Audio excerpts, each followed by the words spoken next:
एक पल का गुस्सा और रोहन ने अपनी पत्नी पर हाथ उठा दिया। उसे लगा शायद मामला यहीं खत्म हो गया। उसे लगा कि उसने अपनी ताकत दिखा दी, लेकिन वो ये नहीं जानता था कि उसने अनजाने में अपने ही खुशहाल परिवार के विनाश की नींव रख दी थी। प्राचीन ज्ञान, जिसकी प्रेरणा भगवान बुद्ध जैसी महान आत्माओं की शिक्षाओं से मिलती है, हमें बताता है कि कैसे पत्नी पर उठाया गया एक हाथ 3 ऐसे भयानक परिणामों को जन्म दे सकता है जो आपकी जिंदगी बदल सकते हैं। ये कोई मामूली चेतावनी नहीं है, ये कर्म और उसके नतीजों के उस गहरे नियम का खुलासा है जिसके असर को आज मनोविज्ञान भी मानता है। क्या आप जानते हैं कि वो एक थप्पड़ सिर्फ आपके आज को नहीं, बल्कि आपके बच्चों के कल और आपके घर की सुख शांति को भी तबाह कर सकता है। आइए आज एक कहानी के जरिए जानते हैं कि वो 3 बड़े अनर्थ क्या हैं और कैसे एक व्यक्ति के गुस्से ने उसके पूरे परिवार को अंधेरे में धकेल दिया। इस वीडियो को अंत तक जरूर देखें, क्योंकि ये कहानी शायद आपके या किसी अपने के परिवार को बिखरने से बचा सकती है। कहानी की शुरुआत। रोहन एक कामयाब व्यापारी था। शहर में उसका नाम था, घर में पैसे की कोई कमी नहीं थी और समाज में लोग उसे बड़ी इज्जत से देखते थे। उसकी पत्नी सिया एक बहुत ही सुशील और समझदार महिला थी, जिसने अपने प्यार और देखभाल से घर को सचमुच स्वर्ग बना रखा था। दोनों के 2 प्यारे बच्चे थे और बाहर से देखने वाला कोई भी कहता कि ये एक परफेक्ट फैमिली है।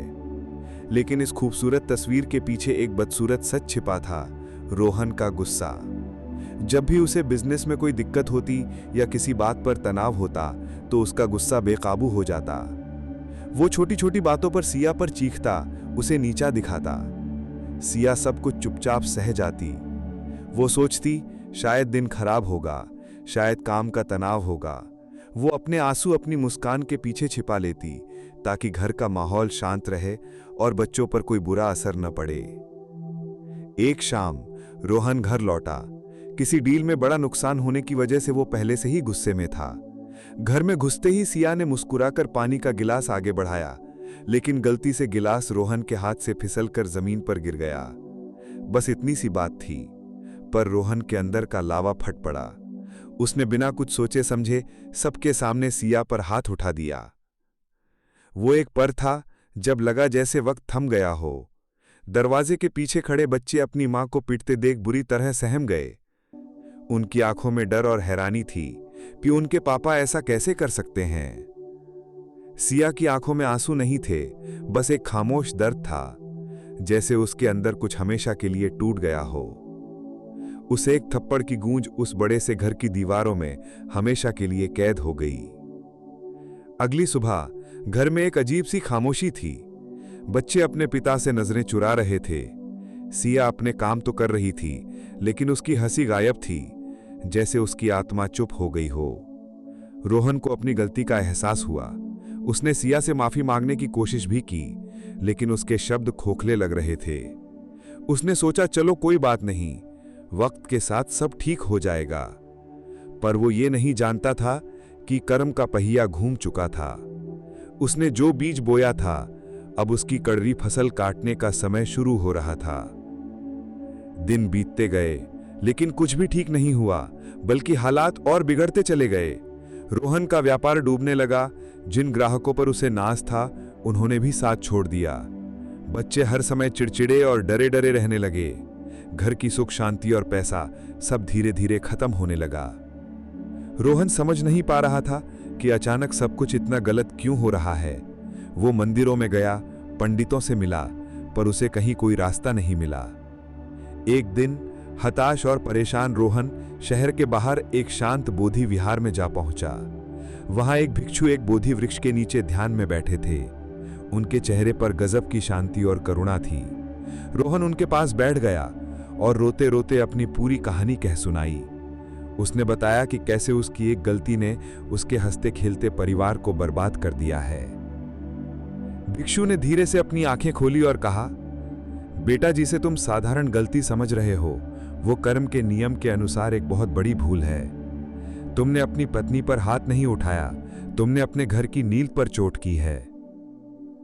भिक्षु ने उसे समझाया कि भगवान बुद्ध ने हमेशा अहिंसा और करुणा का मार्ग दिखाया है। उन्होंने सिखाया कि इंसान का हर काम, चाहे वो शरीर से हो, मन से हो या बातों से हो, उसका एक फल जरूर मिलता है। और जब कोई पुरुष अपनी पत्नी, जो उसकी जीवन संगिनी और घर की रक्षक होती है, पर हिंसा करता है, तो वो 3 बड़े दुखों को न्योता देता है। ये ऐसे दुख हैं जो न सिर्फ इस जीवन में बल्कि आने वाले समय में भी पीछा नहीं छोड़ते। रोहन ने कांपते हुए पूछा, गुरुवर कृपा करके बताइए, वो 3 अनर्थ क्या हैं? पहला अनर्थ, घर से सुख समृद्धि का नाश। भिक्षु ने समझाना शुरू किया। पहला और सबसे जल्दी दिखने वाला अनर्थ है घर से सुख, शांति और समृद्धि का चले जाना। उन्होंने कहा कि बुद्ध की शिक्षाओं के अनुसार एक घर सिर्फ ईंट और पत्थर से नहीं बनता, बल्कि प्रेम, सम्मान और विश्वास की ऊर्जा से बनता है। पत्नी उस घर का केंद्र होती है, वो धुरी है जिसके चारों ओर परिवार की खुशियां घूमती हैं। भारतीय परंपरा में स्त्री को गृहलक्ष्मी यूं ही नहीं कहा गया है। ये एक गहरा सच है। जहां स्त्री का सम्मान होता है, जहां वो खुश और सुरक्षित महसूस करती है, वहीं सकारात्मक ऊर्जा रहती है और वहीं बरकत आती है। जब तुम अपनी पत्नी पर हाथ उठाते हो तो तुम सिर्फ उसे शारीरिक चोट नहीं देते, बल्कि तुम उस घर की आत्मा को घायल कर देते हो। तुम्हारा गुस्सा और तुम्हारी हिंसा घर की सारी पॉजिटिव एनर्जी को खत्म कर देती हैं। जिस जगह पर प्यार की जगह डर और अपमान ले ले, वहां लक्ष्मी यानी समृद्धि कैसे टिक सकती है? और समृद्धि का मतलब सिर्फ पैसा नहीं होता बेटा। इसका असली मतलब है मन की शांति, परिवार का स्वास्थ्य और आपसी प्रेम। जब घर में ही कलेश और हिंसा हो तो इंसान का मन कभी शांत नहीं रह सकता और वो सही फैसले नहीं ले पाता। इसका सीधा असर उसके काम और बिजनेस पर पड़ता है। तुम्हारा व्यापार जो ठप हो गया, वो कोई इत्तेफाक नहीं है, ये तुम्हारे किए गए कर्म का सीधा फल है।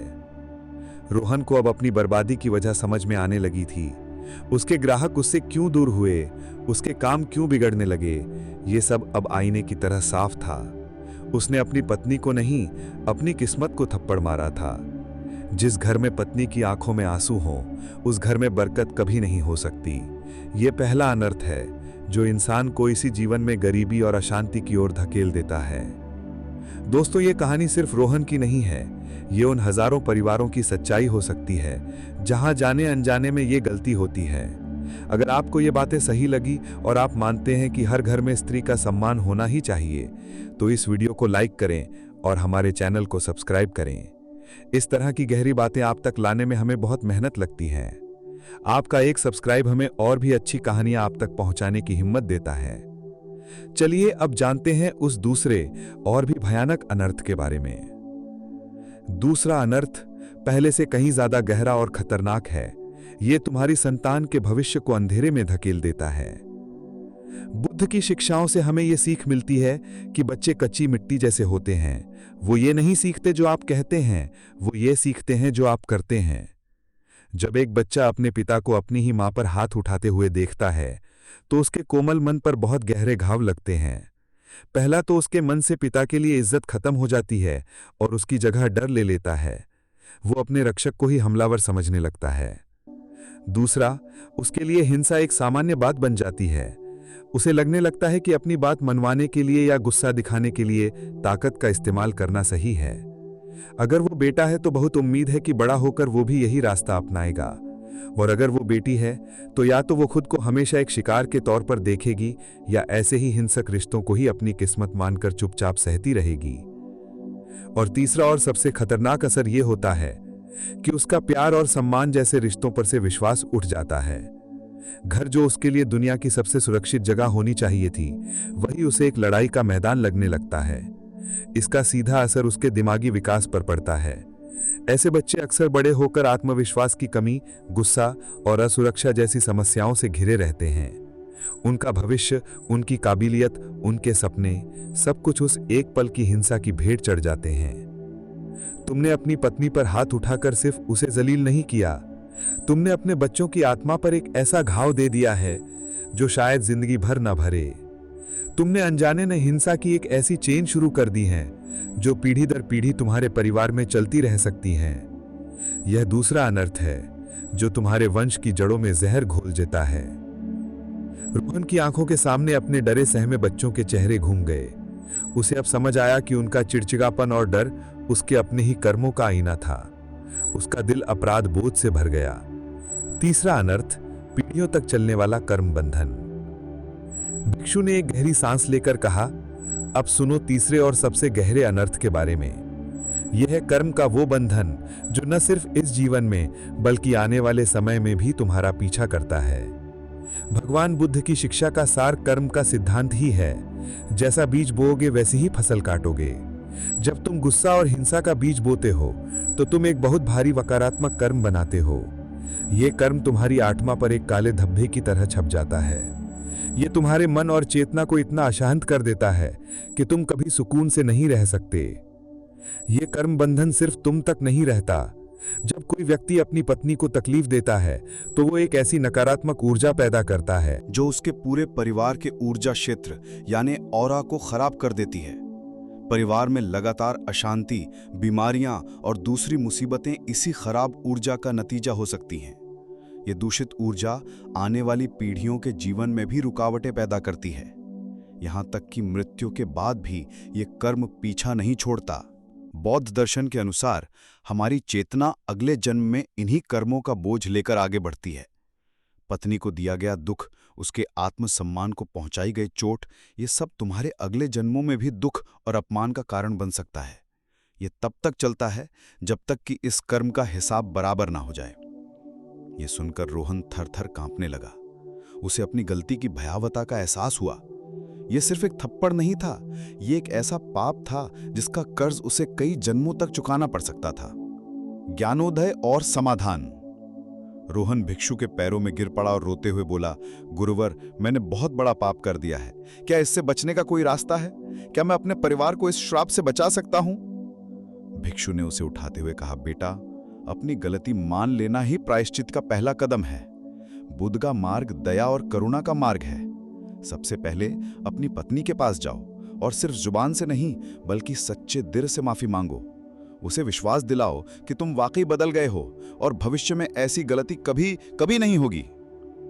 और दूसरा, अपने गुस्से को काबू करना सीखो।